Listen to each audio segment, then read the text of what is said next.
అందరికీ నమస్కారం అండి. అందరికీ జై గణేష. ఈరోజు మేము మన తెలంగాణ పొల్యూషన్ కంట్రోల్ బోర్డుకి వచ్చాము. నీతూ ప్రసాద్ గారు ఐఏఎస్ గారితో మాట్లాడాము. అయితే తెలంగాణలో ఈ గణేష విగ్రహాలు తయారు చేసే విధానం గురించి, అలాగే ఈ మన ప్లాస్టర్ ఆఫ్ ప్యారిస్ విగ్రహాలు తయారీ ఎక్కువ ఉందని చెప్పి డిస్కస్ చేయడం జరిగింది.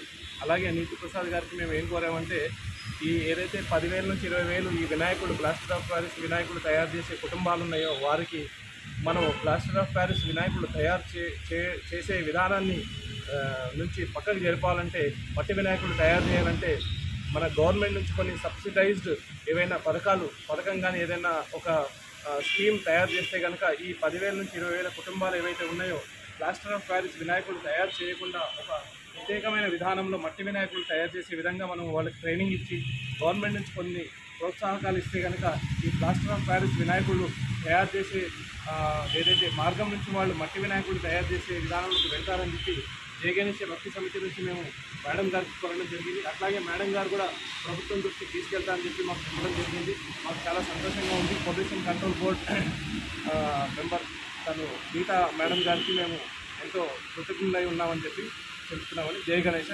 జై గణేష్. జై గణేష్ మహారాజ్. జై.